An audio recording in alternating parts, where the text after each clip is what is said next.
welcoming you. Good afternoon, good morning, and good evening for all of you joining us from around the world today. On behalf of the OECD Nuclear Energy Agency, we welcome you to this webinar on the NEA's new report on SMRs for replacing coal, opportunities and challenges for small modular reactors. My name is Jamie Fairchild. I lead the Uranium and Nuclear Fuel team in the agency's Nuclear Technology Development and Economics Division. So we're at a pivotal moment. Countries around the world are navigating the complex challenge of energy security while meeting net zero targets and extending electricity access to hundreds of millions of people who still live without it. And we know that nuclear energy offers a unique solution, but it must evolve to meet the demands of a rapidly changing world. And so where are we today? The Republic of Korea has demonstrated a strong ability to complete nuclear projects on time and within budget. Projects like Shinkory Units 3 and 4 were completed ahead of schedule in 2016 and 2019 with excellent cost control. In the US, the completion of Units 3 and 4 at Vogtle in 2023 and 2024 demonstrated the capability to reinitiate large-scale nuclear projects after a long hiatus. In the UAE, the Baraka nuclear power plant met with resounding success due to its on-time budget and delivery, marking the commissioning of the first full power plant in the Arab world in 2024. In Canada, Bruce Power's refurbishment program, a long-term initiative to extend the operations of 6 reactors, is progressing well, with the early stages complete. OPG's 4 CANDU units, originally built in the 1980s, that are also undergoing a multi-billion-dollar refurbishment to extend their operations by 30 years. Unit 1 was finished in November of 2024, 5 months ahead of schedule, and reconnected to the grid. And just in the last 2 weeks, we've seen a major announcement in the United States with a partnership including Brookfield, Cameco, and Westinghouse that will see tens of billions of dollars mobilized to build a fleet of AP1000s. Now, these new construction projects and refurbishments are revitalizing supply chains, and concurrently, we're entering a new era. Small modular reactors are no longer a theoretical solution. They're rapidly becoming a commercial reality. As detailed in the NEA SMR dashboard, recently digitized to reflect the accelerating real-time progress of 74 reactor concepts, SMRs are moving to market, and technologies that just a decade ago were confined to academic papers and test loops are now becoming deployable systems with real-world impact. Beyond grid-connected electricity for major consumers like big tech, we're seeing growing interest in new transformative markets. Off-grid heat and power for remote mining operations, replacing diesel with clean, dependable energy. I encourage everyone to read the NEA's recent industrial case study in this area. Marine propulsion, where SMRs offer a net zero alternative to bunker fuel in merchant shipping. We're looking forward to exploring the legal aspects of SMRs in maritime shipping at a major event organized with the government of Sweden in Stockholm this December. And high-temperature steam for heavy industries, such as fertilizer, potash, and chemical production, where fossil cogeneration dominates today. We're hard at work modeling and assessing the market potential in different parts of the world for these applications and more. To quantify some of the global momentum for SMRs, the dashboard provides some compelling statistics. In 2025, we identified 127 SMR designs globally, 74 under active development, and included in the dashboard with detailed analysis. And since the first dashboard in 2023, we have seen a 65% increase in licensing and pre-licensing activities with nuclear safety regulators. And in the past year alone, we've seen a 20% increase in siting activities globally, including down selection of technologies, an 81% increase in the number of SMRs that have secured at least one round of financing from either public or private sources. And today, building on the NEA's extensive body of work, I'm pleased to introduce my colleague, Dr. Jordan Cox, who will walk us through the report he authored, SMRs for Replacing Coal, Opportunities and Challenges for Small Modular Reactors. He will outline the potential created by the convergence of retiring coal plants and SMRs, and explain how this partnership can contribute to the broader nuclear resurgence. And so with that, Jordan, I'm very pleased to hand the microphone over to you so that you can commence with today's webinar more formally. Thank you very much. Thank you so much, Jamie, and thank you to all of you who have joined us today. And I extend a special welcome to our panelists who are presenting for us on the topic of SMRs for replacing coal. I'm Jordan Cox, and I will be your MC for the remainder of the webinar. Just a couple quick housekeeping items before we dive into the technical content of the webinar. First, if you have questions, please go ahead and use the Q&A function in the Zoom client. We're going to go ahead and answer those at the end of the webinar or via text as they come in when we're able. We have a lot of attendees today, so I do not know if we're going to get to all the questions, but my email will be at the end of my presentation, and please feel free to email me directly. We welcome questions and comments on this topic. The webinar is being recorded, and so please be aware that we are going to post this webinar to the NEA YouTube channel, and we invite you to follow us there to get updates on our latest events and publications, as well as on the NEA website. I'd like to give a special thank you to all of our panelists, as well as to two people behind the scenes who are making this webinar possible, Adrian and Gabriele, so I thank them very much for their work on this webinar. Before we begin on the topic of SMRs for replacing coal, the report itself, we have a couple scheduling challenges. So we're going to invite Dr. Rahul Tanghia to present to us first. I'm going to introduce him in just a second, but basically from the report, there were several flaws in the methodology that I'll be explaining that Dr. Rahul Tanghia has been gracious enough to present for us on. So with that, I'm going to quickly give our bio on our Dr. Tanghia. Dr. Tanghia is a senior fellow at the nonprofit think tank CSEP, the Center for Social and Economic Progress, New Delhi, which was originally established as Brookings, India. He is also an adjunct professor at Carnegie Mellon University, and his research is interdisciplinary, focusing on the across the spectrum of technology and policy, especially for developing regions. He undertook pioneering research on India's nuclear power program in the 1990s that helped open up the sector to international collaboration. We are so grateful for him presenting to us today. Due to scheduling, he's at the airport, but we're going to work around that and have a great presentation. So I turn it over to you, Dr. Tanghia. Thank you very much, Jordan and everyone. Who said nuclear power is not flexible? Well, NEA certainly is, so I appreciate that. If you could meanwhile load the slides, and hopefully the audio will work from a busy location. So I talked a little bit about India, which I will, and from the report, in the original methodology, India did not fit into the matrix that you had, and I lay out a case in my write-up in the report that actually India is a strong contender, and I sort of want to share a little bit why. India, as everyone knows, is a large country. It's the third largest in terms of its electricity, but per capita electricity is still under half the world average. And that's similar for CO2 emissions per capita. And if you think about it being a warm country, you don't need much heat, less gas use. And so electricity needs may even be higher than average numbers would tell you. Today in the electricity sector, coal dominates. It's about plus or minus 75% when you add captive, a little lower if you look at the traditional grid alone. And India has announced very ambitious plans for non-fossil generation, primarily wind and solar.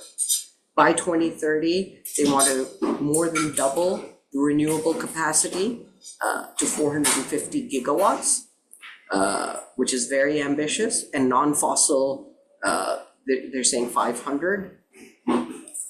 And of course, capacity doesn't tell you the whole story because generation is what matters, excluding hydro, large hydro. Renewables today are only about 12% and change of generation. The last point to sort of put in, and this is where the methodological differences sort of kick in, the date of net zero for India is very far away. So by some measures, the pressure isn't there for nuclear, but as you'll see, instead of decarbonizing, there is a different driver, which is growth. And that's true of many developing countries where in these countries have to do double lifting. Not only do they have to decarbonize what they have, but they also need to grow, and that growth rate is often higher than the decarbonization rate of the existing stock. India is also a very strong contender because it was a very early adopter of nuclear power. It had the first reactor in Asia, but today the electricity share from nuclear is close to, or if not lower than 3%. On the other hand, there are national plans, formal, to grow the capacity from little over 8 gigawatts today to 16 plus in just a few years, 30 or 32. And an ambition that's been announced that, okay, we want nuclear power, it's non-carbon, and 100 gigawatts by 2047. Just, that's France level growth or even higher. India's nuclear power program had a famous 3-phase plan, which had 3 stages. The first was pressurized heavy water reactors, CANDU or INDU, using natural uranium, primarily, as of now, all domestic. The second stage has just approached the prototype fast breeder reactor of 500 megawatts, and the fast breeder reactors would be there to breed fissile material.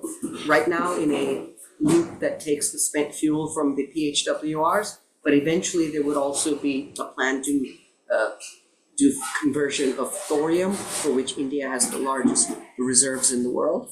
And then in the third stage, you would then use a large established base of capacity with thorium fueling. So this unfortunately hasn't worked as planned. The share is only 3%. So which fuels you have, how do you scale it? Domestic uranium, for example, is limited. So now India has been collaborating internationally for imported reactors. It has some Russian reactors. It has plans for global collaboration on SMRs. And so the new vision isn't just the 3-phase plan, but you can think of it as nuclear 2.0. Next, please. There are several prongs to this new 2.0. The first is they want to move away from the incumbents, which was the public sector enterprise Nuclear Power Corporation, NPCIL. And they want the private sector to play. They want global companies to play, because that brings money, that brings technology, and that brings scale. Now, they also want reactor innovations. So SMR, it's a loose phrase, as you'll hear more about, but certainly not the usual PHWR and breeder reactors. They want to improve regulatory approvals. Land acquisition is a problem, and that's why SMRs might be more attractive if they can have lower buffer zones, smaller buffer zones. Land is a very unique issue for nuclear because of its safety concerns, but it's a perpetual challenge for all infrastructure. Even if you're building a coal power plant, land acquisition was historically and has been a challenge. And of course, as I mentioned, SMRs would bring with them not just small or fast or cheap, but also they may have fuel cycle benefits, they may have safety benefits. Everyone talks of passive safety. And of course, then you can scale. The potential and plans right now have been announced is NTPC, which is the largest coal power company. It's a public sector enterprise. They produce about a quarter of the coal electricity in the country.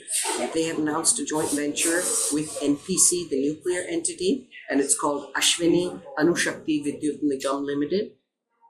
NTPC isn't phasing out coal, but it has a lot of plants at or near end of life. More than NTPC, you have state-owned plants distributed around the country, which are now post 30, 35 years old, and therefore they are potential candidates for utilizing some of those assets and certainly the land and interconnection for SMRs. There are moves, of course, as I mentioned, to have greater participation of the private sector.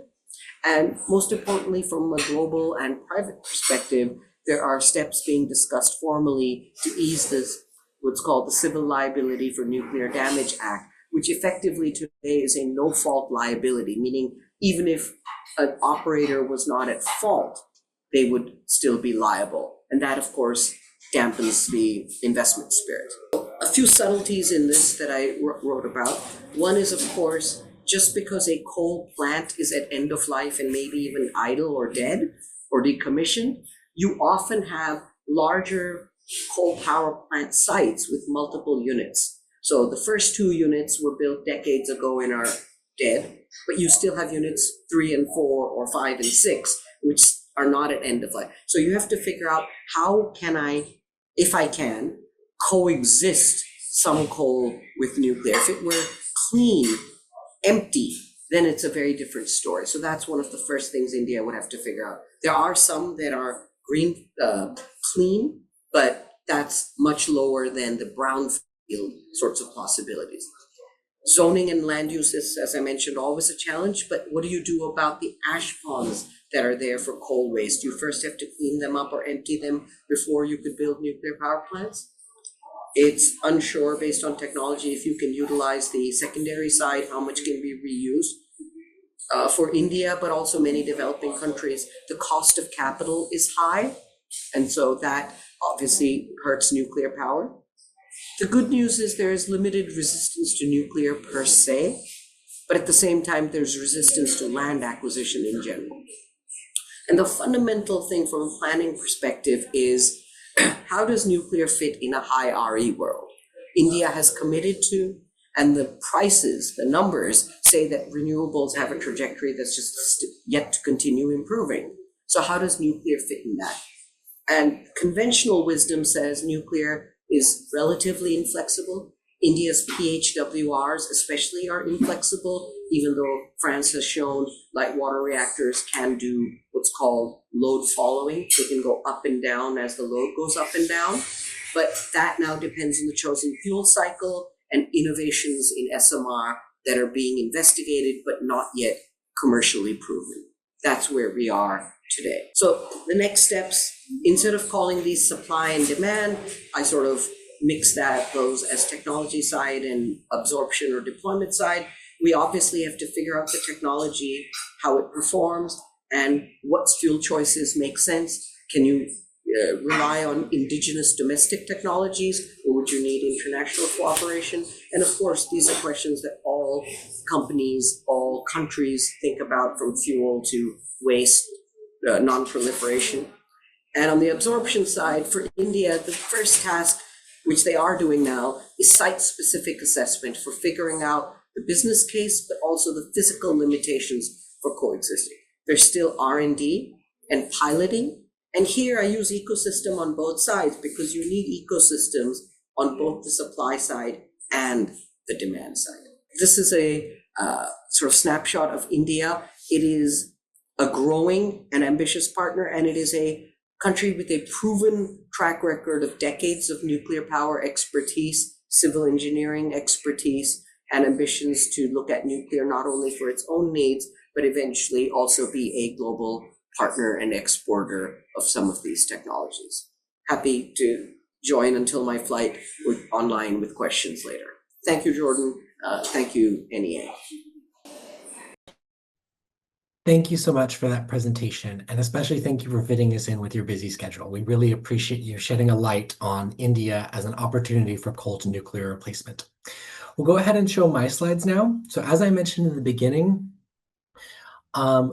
India did not fall out of our methodology as a prime first mover in the coal to nuclear space, and I'm going to go ahead and explain our methodology and why that is now. So we'll go ahead and go to the next slide, please. The report Opportunities for SMRs Coal to Nuclear is a new report by the NEA, and it followed a methodology that had kind of two major steps. First off was estimating the addressable market, and the second part was end user engagement. So there is a number of coal plants worldwide, and I'll talk about that number in a second, but it's large, and it's not realistic to think that nuclear could replace all the coal plants worldwide, and nuclear could, and every country, be the replacement for coal to nuclear. So what we wanted to do is estimate a more realistic addressable market that realistically could be what nuclear could actually replace on a reasonable time frame for coal technologies. The second thing we did was an end user engagement, where we gathered a group of subject matter experts, and we asked them, what are some of the barriers and policy opportunities that were really important for coal to nuclear to be realized in your country? And so those are the two things I'm going to report on today and talk about some of the key takeaways from those findings. Before I get into the methodology that we used, I want to talk about the motivation for coal to nuclear technologies. So in coal to nuclear, there are kind of three things that came from the literature. There's repurposing, repowering, and replacing. Repurposing, repowering, and replacing are three different steps in kind of the coal to nuclear chain that use different levels of the same infrastructure at a coal site while replacing the energy generation technology there with nuclear energy.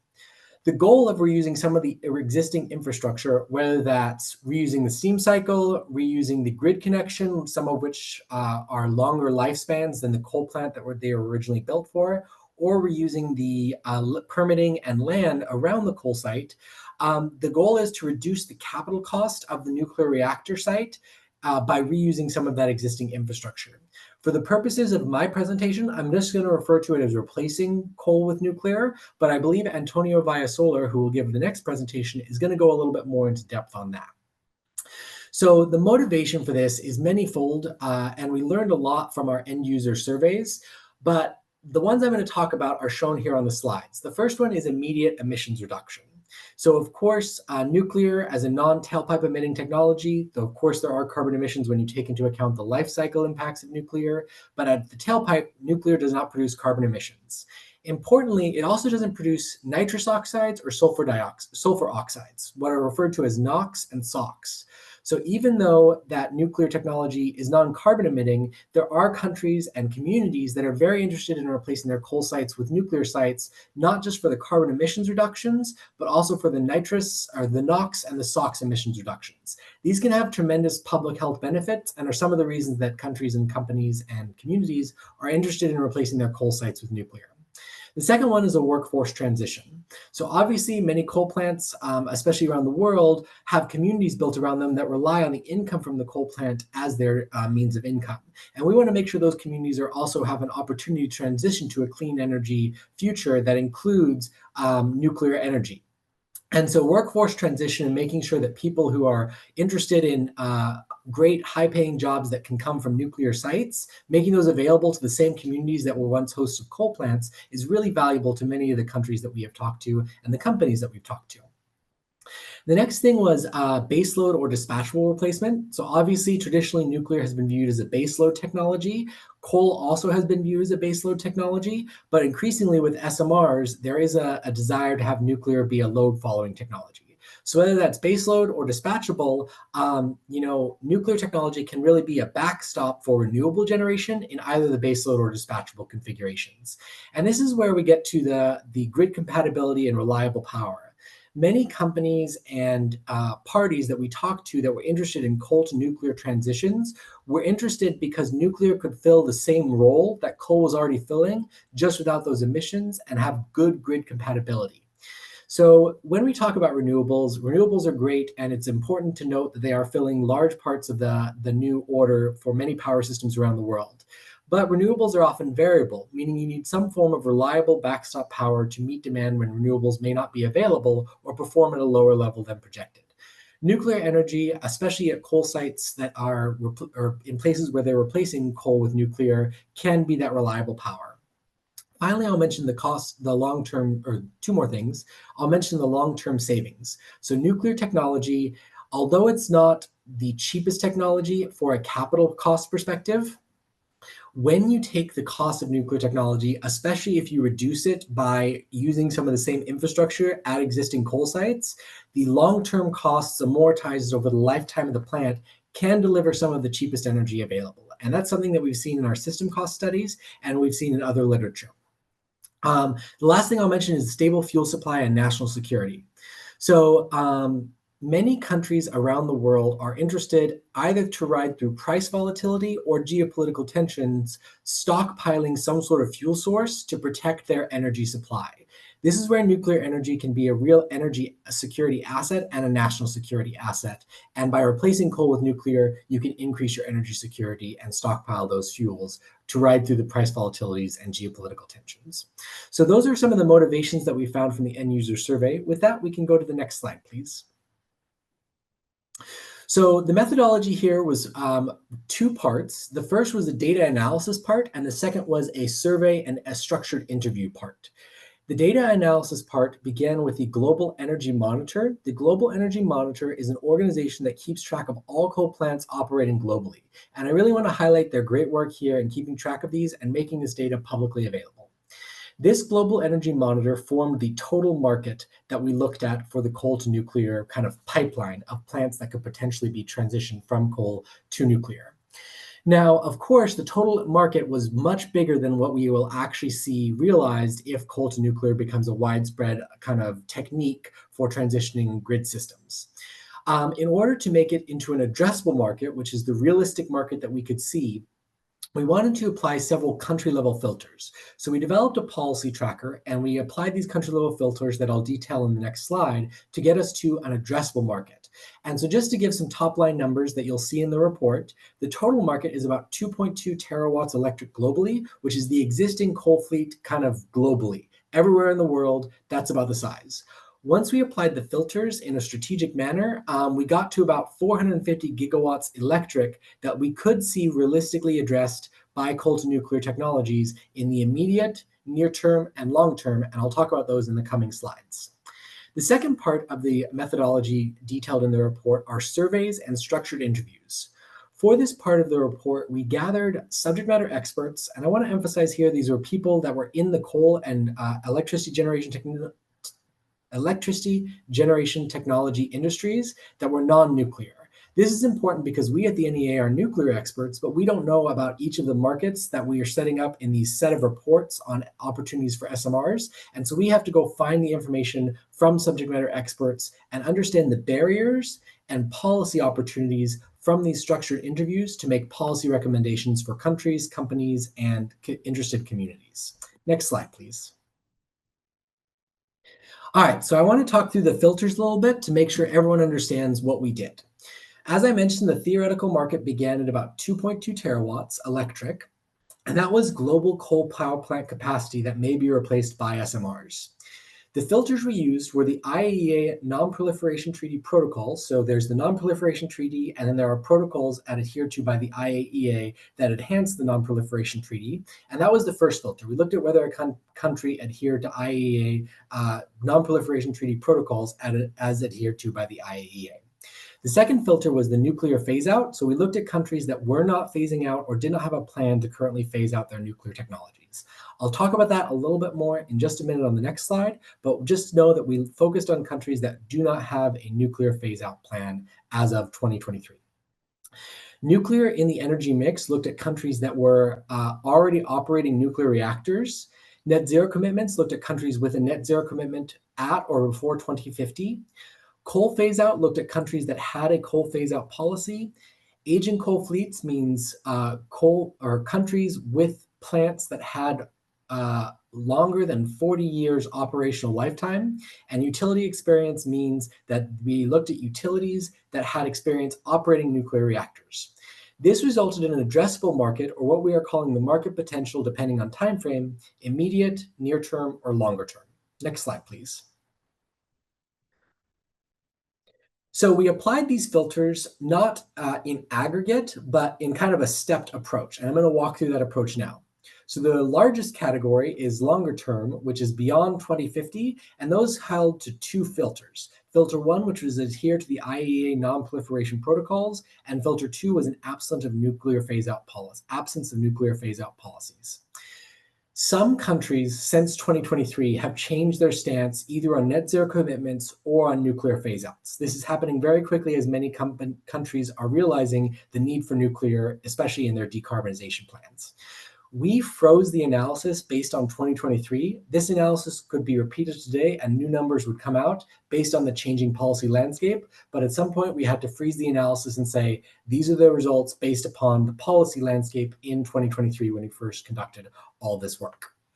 The near-term market, which is before 2040, included three additional filters on top of the longer-term market. They were experienced nuclear countries, so countries with experience in operating nuclear reactors, net zero by 2050, or coal phase out by 2040, or aging coal fleets. And so these three filters additionally brought us to nuclear markets that are likely going to see coal to nuclear transitions before the long-term markets. You'll notice here that we've included the word newcomers. We estimate that some of the longer-term markets will be newcomers, whereas the near-term market before 2040 will be countries with experienced nuclear fleets. Finally, the most restrictive market was the immediate, which is before 2035, and we included all the previous filters mentioned and added on top of it nuclear operators. So these are countries that have utilities that have experience operating nuclear power plants. plants. Next slide, please. So these three maps show the results of the analysis, and they show in black at the bottom the total number of gigawatts electric in each of the bins. So immediate before 2035, near term before 2040, and long term after 2040 have different gigawatts each. Now you'll notice on the map that two places really stand out in the immediate and the near term, and those are North America and Europe.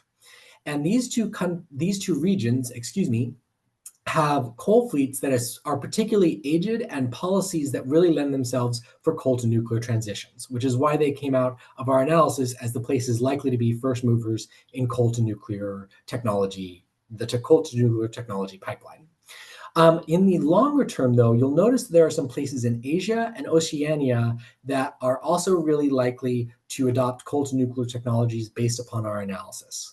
You'll also notice, and this is why we wanted to make sure to invite Dr. Rahul Tongia onto the call, that China and India are not in this analysis. This is because their net zero commitments extend past 2050, and so based on our analysis, they were not the most likely to adopt this. But this, of course, could change, and as Dr. Tongia presented on, there are places, especially in India and China, that could really be prime first movers in the coal to nuclear transition. Next slide, please.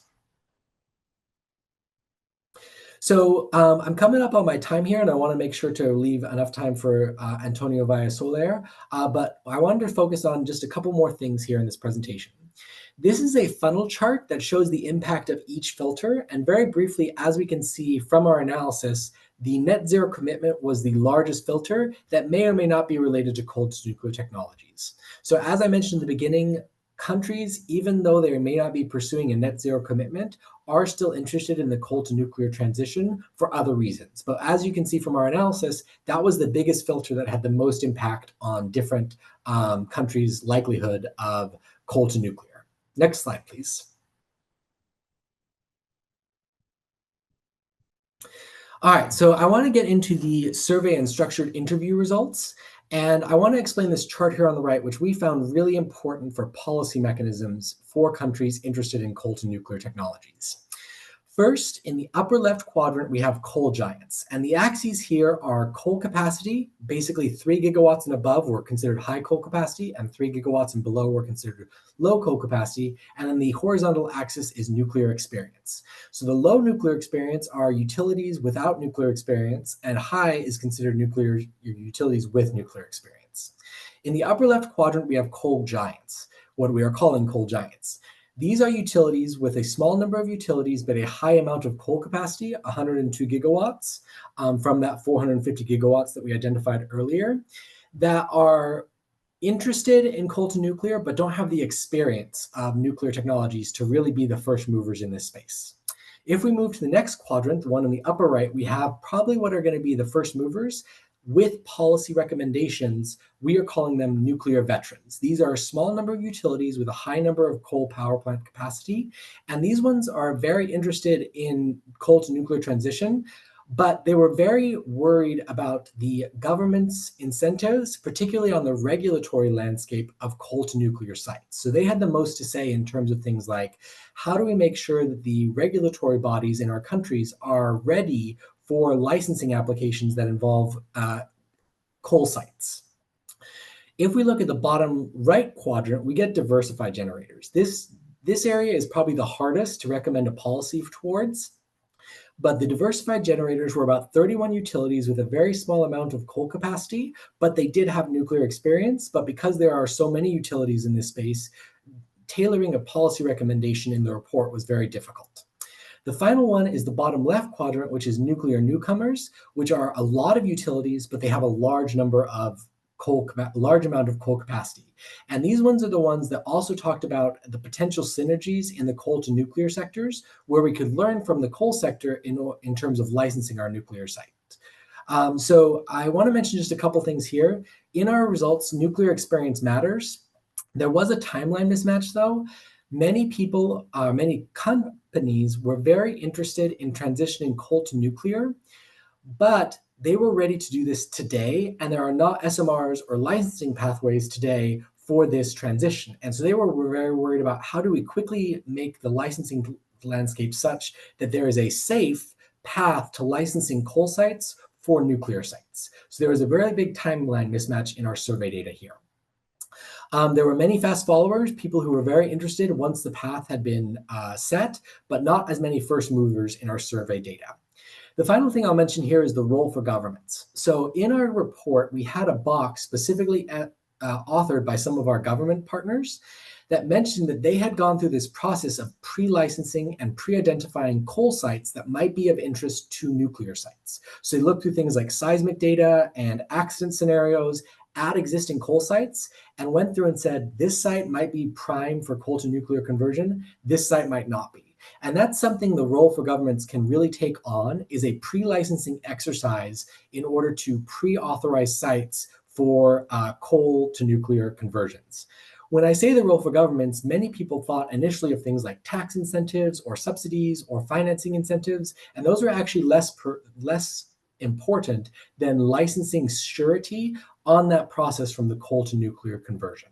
So that was some interesting stuff from our survey results and these groups that we found and categorized people into from our work. Next slide, please.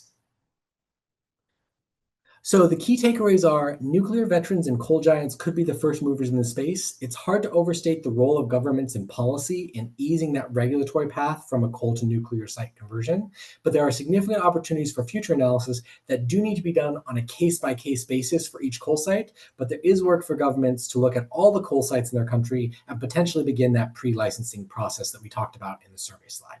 Next slide, please. So I see a lot of questions, and we're going to do our best to get to all of them. But in case you want to reach out to me personally, my email is jordan.cox@oecd-nea.org. We welcome comments and feedback and questions on this topic. And I'm going to turn it over to our next presenter, Antonio. Antonio Vallasoler is a manager at Lucid Catalyst, where he provides strategic advice to large energy users on nuclear deployment and supports their investment decisions. Prior to this role, Antonio worked as an advisor for 6 years at the OECD NEA, focusing on nuclear development strategies and economic analysis for member countries. Before joining the OECD NEA, Antonio served as a lead project engineer at Framatome. He holds a master's degree in nuclear engineering from Supélec and Universidad Politécnica de Valencia, and an MBA from Université de la Sorbonne in France. Antonio, over to you. Thank you, Jordan, and a real pleasure to be here, and thank you, DNA, for the opportunity. I'm going to share my screen. As Jordan said, okay, I'm from Lucid Catalyst, but today I will be representing Praxis, which is the non-profit organization with the same founders as Lucid Catalyst. And as the title says, I'm going to talk about repowering, and it's important to recall the definition that Jordan said at the beginning. Each time I'm going to say repowering, I'm going to refer to the fact that a coal boiler is being replaced by a nuclear reactor, and that we are reusing as much as we can. This includes the permits. This includes also the grid, the buildings, and the steam cycle, part of it. And this is where the opportunities are, and this is where most of the CapEx reductions that Jordan was mentioning could be achieved. But again, before jumping in, the presentation is going to be structured in 2 parts. I will start with the economic case of coal repowering, also with other preconditions at the end. And then I will explain the repower vision. Again, this is a vision, and I will explain that could help us to achieve those numbers that I would say are staggering, of 450 gigawatts. So if we move to the next slide, just a little bit about the Praxis. It's quite simple. We are committed to make clean film capacity cheap and accessible to everybody. We are quite a little bit obsessed about nuclear, and especially we believe that it shouldn't be cheap. I mean, today is expensive, risky, but it shouldn't be like this. Shouldn't be like this if we really adopt new forms and process innovation. And you will see that the repower vision has a lot of that embedded in the approach. So now let's jump diving into the economic case of coal repowering. The reality is, of course, there is a short-term opportunity in those countries where the coal fleet is aging, but most of it is really quite young. It's in fact less than 21 years old, and again for a lifetime of 40 years.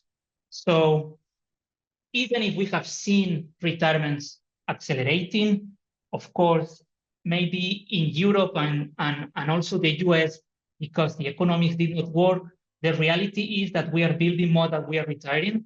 So the fleet is more or less getting younger and stabilizing in 2021 years. This really means that when you are approaching repowering, you would say, okay, I have an asset that if I don't put any sort of policy incentive or carbon price there, has a lot of value, pure economic value. If I make a fraction of the environmental damage of that, just from a pure economic perspective, this makes a lot of profit. So if I really want to have repowering, having access to this has to be more valuable. And that is the key hypothesis of this analysis. And the idea we are going to define together what is the space where we have, I would say, competitive repowering. And you can see very quickly that as soon as I put some sort of carbon price or policy incentive there, things get changed dramatically. So you are already seeing where I'm going. What I'm going to explain right now is what is this space of possible, this space where repowering could make economic sense. And it's something related to working with policies and at the same time trying to make nuclear cheaper and more predictable. So let's start today, of course, how we achieve those conditions where repowering is economically attractive. So today we have a coal plant with 20 years ahead, which is quite cheap from a levelized cost of electricity perspective. What could happen is, okay, we put a carbon price, things get more expensive, and at some point we can reach some sort of cost parity with nuclear assets, okay? But these nuclear assets can also, if we build better and faster, could get cheaper, meaning that that level of policy incentive would be lower to bridge that gap. So the logic right now is to say, okay, what are for maybe different levels of capital investment for nuclear? What is the carbon price that will help us to reach that cost parity and make us like a break even to replace coal? And this is the objective of this chart. As you can see, we have in the x-axis different levels of capital cost for nuclear, and at the same time, what is the expected, I would say, level of carbon price needed to start to be, I would say, competitive. And this gives us a space we can explore. But I mean, the main insight is, okay, I need a carbon price. If I have a very expensive SMR, I need a carbon price lower than $200 the ton of CO2 to be there. We'll start to maybe have an economic case that makes sense. And then the next question is, okay, is this, I mean, is this going to happen? Is this achievable? And for that, we look into first, I would say, CapEx projections for SMRs. And then we look into projections of carbon price. And it's quite interesting to look into, I would say, emerging economies. And by emerging economies, I refer to China, India, Indonesia, and Brazil, South Africa, as defined by the International Energy Agency.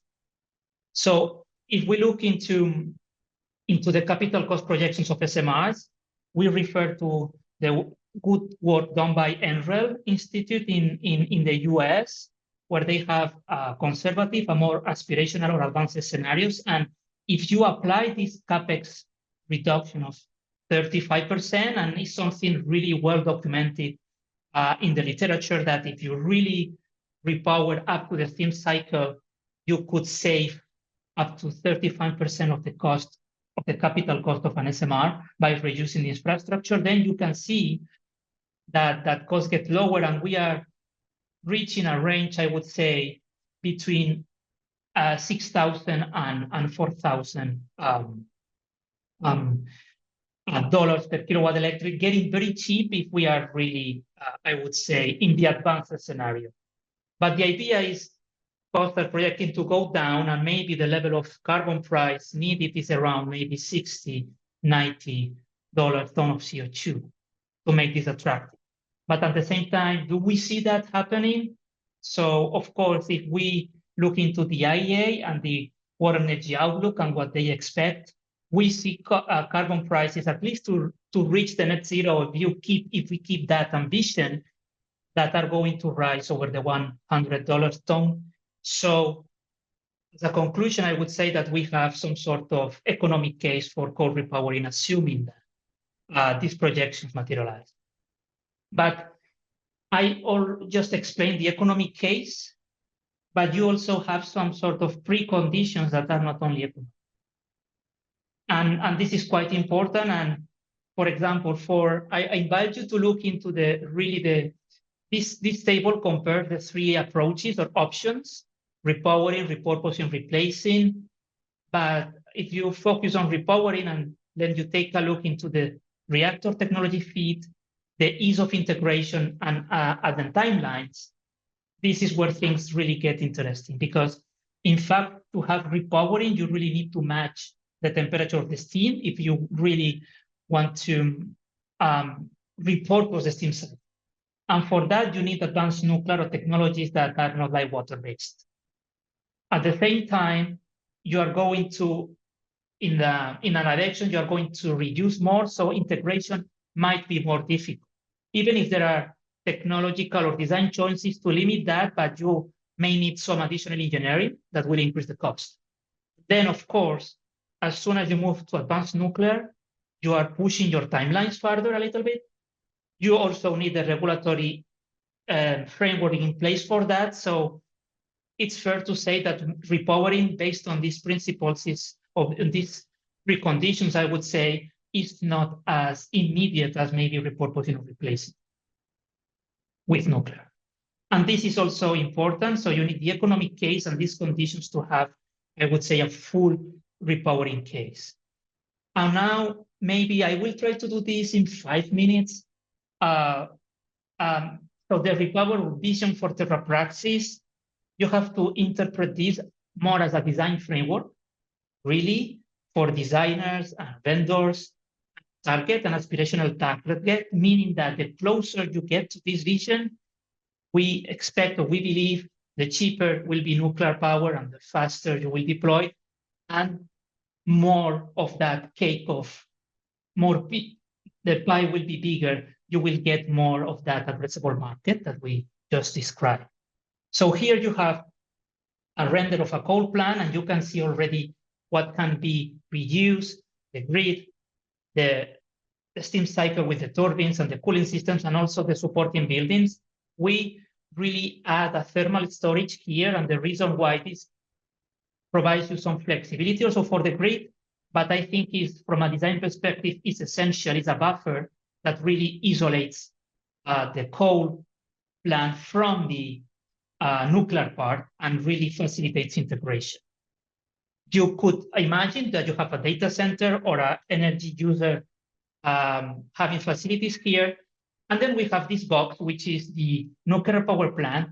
And it is here where we are going to exploit, I would say, process innovation as much as possible to really reduce the cost. And so if we dive into this, I would say, box, and you have here a cross section, and it's quite interesting to start with this, I would say, container, like a shipping container box, orange box. This is the nuclear reactor.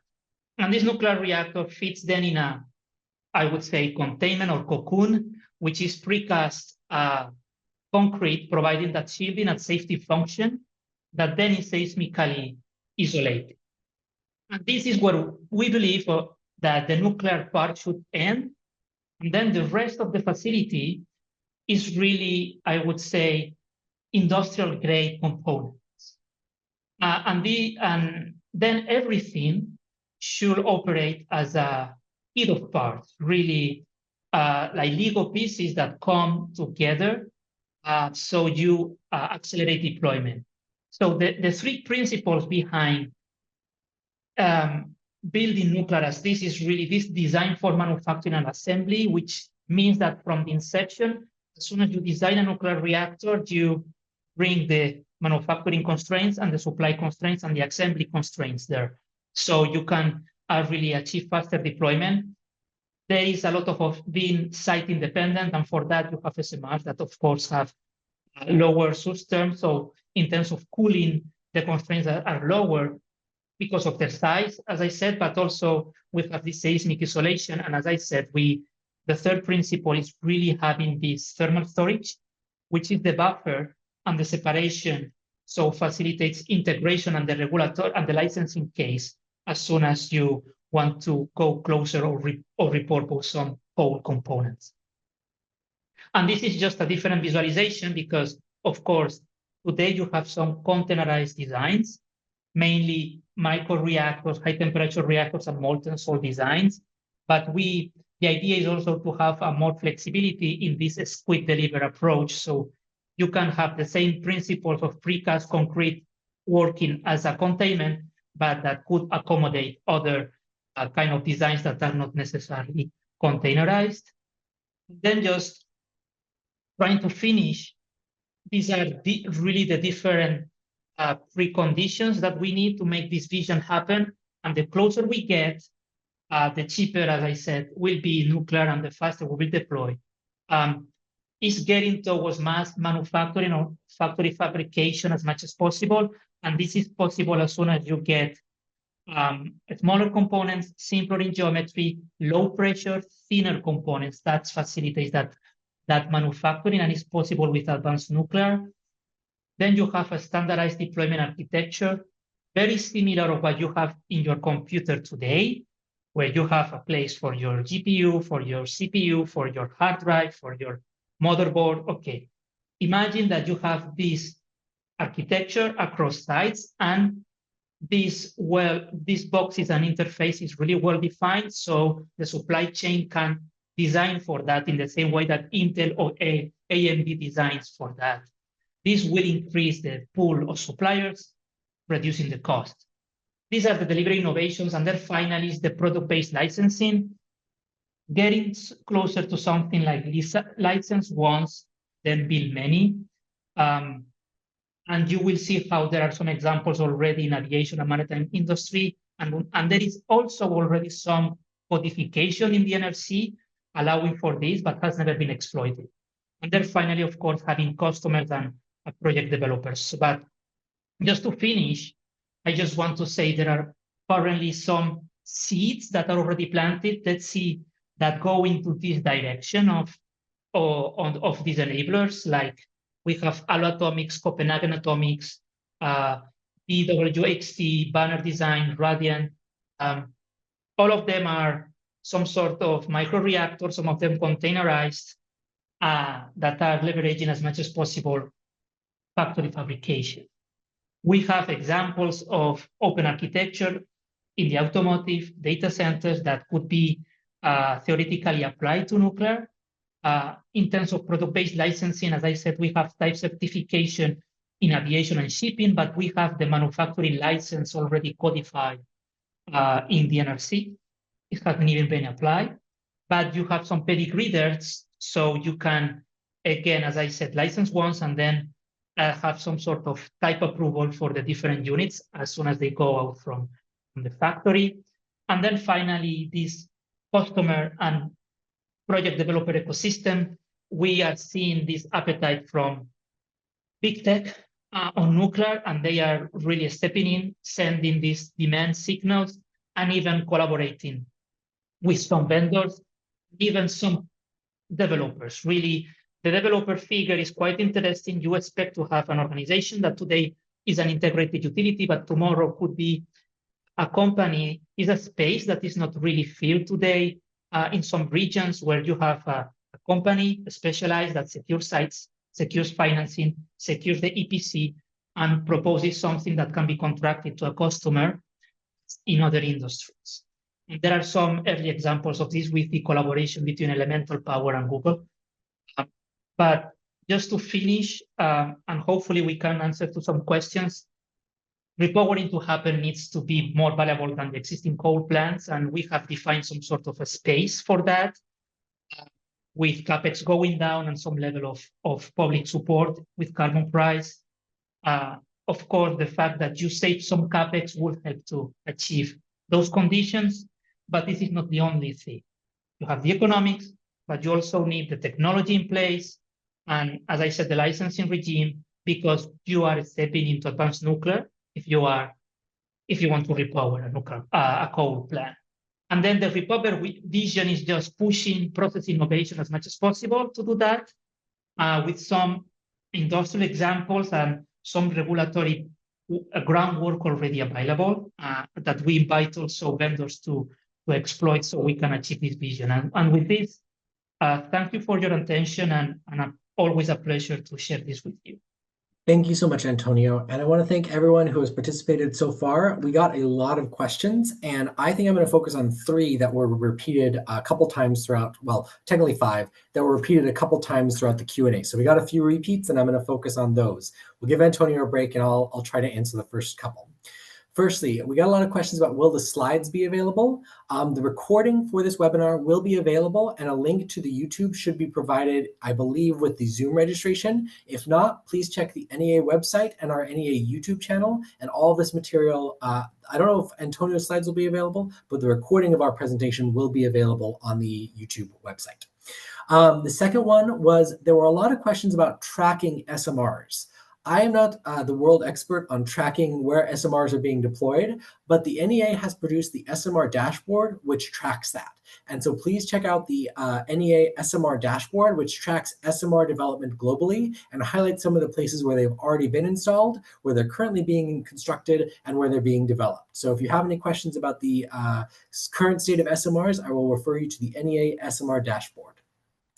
All right, so the first major question we got quite a few questions on was related to challenges of SMRs to develop. So Antonio, you painted a very bright picture of the modularity of SMRs, but what are some of the challenges that are being associated with the development of SMRs? I'll go first to give you just a moment to think of your answer. But from the surveys that we sent out to end users and SMR developers for the Coal to Nuclear report, the specific challenge they mentioned was regulatory certainty. And this is a very important thing for regulatory bodies and countries to consider, because of course we have to maintain the high safety standard around nuclear, but there was regulatory uncertainty about some of the questions like who handles the waste at coal sites if we want to convert that to a coal to nuclear plant. There needed to be, and this will be a country-specific answer, but there needed to be certainty around whose responsibility that is, and there needed to be regulatory certainty to make sure that the coal to nuclear transition could occur. Antonio, do you want to respond to that question? This is the million-dollar question, and we could have just one event dedicated to this.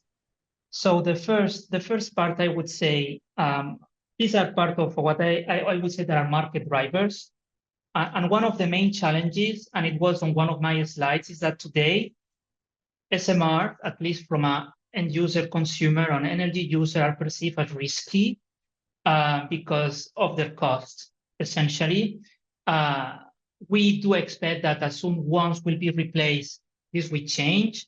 Again, the time to deploy maybe still lengthy or not aligned with the requirements of some end users. So these are really the main challenge, and we expect that with delivery innovation and as cost goes down, the risk profile will go, I would say, will be lower and align more with the expectations of clients.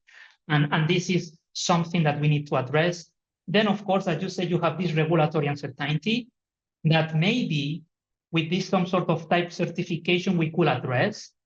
And I already mentioned there's some pedigree in the NRC for manufacturing licenses, but the main issue is this requires an upfront cost that is significant. You need to license not only the reactor, but also the factory that goes with that. And I think this is the fact that there is not a precedent of this has, I would say, refrain some vendors to pursue that direction. And then, of course, you have challenges as siting, as fuel. Of course, I'm not going to develop, but those are also quite critical. And I think the NEA, especially the fuel part, is you are working on that, and we'll publish some projections to see how fuel could enable also SMR. So, and then of course the financing, but the financing comes as soon as you address the cost and the predictability of delivery, right? So this is just to answer very quickly. I'm happy to have more questions. Maybe also message me if you want to have a deep dive in each of these, I would say, drivers. Thank you, Antonio. The next question we got was in regards to infrastructure reuse, and I wanted to be pretty specific here. One of the reasons we focused on coal to nuclear is many coal plants use the Rankine cycle, which nuclear plants today already can use. And so there can be pretty close to a drop-in replacement of nuclear to these coal to nuclear replacement. However, you mentioned some of the infrastructure reuse and the cost curves in your slides, Antonio, and I was wondering if you could talk a little bit more about like the price that we are expected to save if we are able to reuse some of the existing infrastructure. One of the things I'll mention from our survey findings is several countries were really interested in the repowering, which is where you use as much of the infrastructure as you can. Many other countries were also interested in the grid connections and land use. So this is where you don't use the same steam turbine cycle.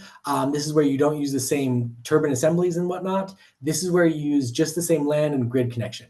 That depended upon the country in our analysis, and we don't take a stance as to whether or not which one is better. It depends upon the country's internal cost calculations, but what can be reused. So can you say a little bit more on that too, Antonio? Yeah, it's really it's a case-by-case basis. I think that's a lot of literature, including the NEA, but also cases for the Polish coal fleet, or even the US has really done a lot of work on coal to nuclear initiatives. And I think the simplest opportunity, as I said, is to reduce the buildings and all those permits that save time and some sort of reconstruction studies. So this is up to 10%. Then as soon as you start to maybe reduce the heat sink, some additional infrastructure, you can get up to 20% of CapEx. But then really, finally, most of it is up to the 35%. And there's an alignment in the literature on this, comes when you at least can use the steam cycle, which is especially the turbine hull and all the associated systems. So this is a little bit the range, but as I said, to achieve that, you really need to have the technology in place. Otherwise, you cannot match that. And of course, you need to do more reengineering or just put another new one that can match those steam and temperatures, right? So this is a little bit the range of cost reductions. And I highlight that to get the full benefits, I would say you need to match that temperature and you need advanced knowledge. I think that is important, and all of what that entails, also in terms of regulatory, supply chain, and everything. Yeah. Thank you, Antonio. And I'll just mention one more thing on this front. The coal plants are different than the kind of gas plants. Oftentimes, which are combined cycle gas turbines that use a gas turbine and a steam turbine, whereas the coal plants usually use the Rankine cycle. So that was kind of the reason we focused on the coal plants in this technology. There are of course some exceptions, but that was kind of one of the reasons we focused there. The last question that we got a lot was the question around carbon credits and other policies to encourage this. I'll mention this from our findings at the NEA. Many countries choose different policy mechanisms in order to further their own energy security, emissions reductions, and other goals around energy. And so we included some of the policy recommendations in our report. Carbon credits was one of them, as long as they recognize nuclear as a low emissions technology based upon its life cycle emissions. Some countries in their carbon credits choose not to do that. Some countries, other ones do. But that is when carbon credits can become a policy opportunity for coal to nuclear. There are other policy recommendations that are either emissions focused or not emissions focused. And so I guess, Antonio, do you want to talk to any more other policy opportunities about coal to nuclear transitions? Yeah, it's just, I completely agree what you said. Carbon, the way it was illustrated in the presentation, we use a carbon price because it's quite straightforward and simple. But I also said this models policy incentive. It can be carbon price, but you could imagine also some sort of subsidies that reduce, or tax credits or investment tax credits that also reduce the capex. So at the end of the day, it will have the same effect as a carbon price because it bridges the gap. But as I said, carbon price may be controversial, is well established in Europe, may be more controversial in the US or in other regions. So, but there exist other ways to bridge that gap.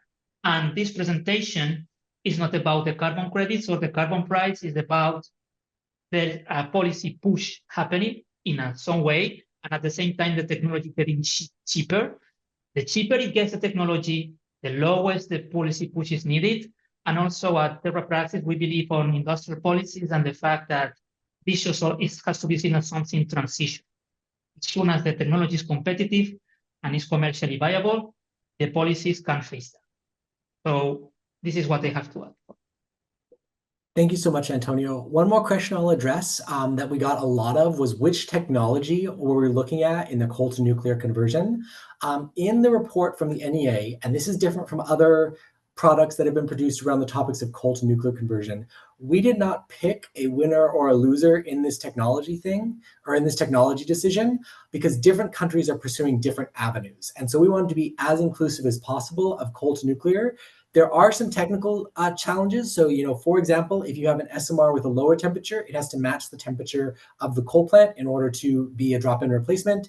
SMRs with higher temperatures, they can do different things. They could even be some combined cycle SMRs that allow for both a steam turbine and a high temperature gas turbine. Those depend upon country specific choices, and we want to be as inclusive as possible in those technology choices for our analysis of the gigawatts electric that could be changed from coal to nuclear. Did you have anything you wanted to jump in on that? The fact that you have this repowering, repurposing, and replacement options illustrate that case. Really, you are technology agnostic, except for, as I said, if you are going to repowering, you need advanced nuclear, but then repurposing or replacing, you can do light water or advanced nuclear. So yeah, no particular, you can use all the options, except for repowering that you need to match the temperature. That's the main technical constraint, I would say. Thank you so much. And with that, we are at time, and I think that is going to be the end of our webinar. I will mention there were quite a few questions we didn't have the time to answer. I attempted to answer all the ones that especially were repeated. So thank you so much for submitting questions. We will do our best to follow up with you afterwards. And again, my email is jordan.cox@oecd-nea.org, and you can email me there anytime, and I'm happy to try and take questions, additional questions on this topic, because we love talking about it. I want to thank you again to all of our panelists, all of our people who helped run the webinar, Jamie for introductory remarks, and all of the people who attended. Without you, this wouldn't have been a successful webinar. We invite you to follow us on all of our social media platforms. You can see their links here. And with that, we'll go ahead and close the webinar. Thank you again, and have a good day.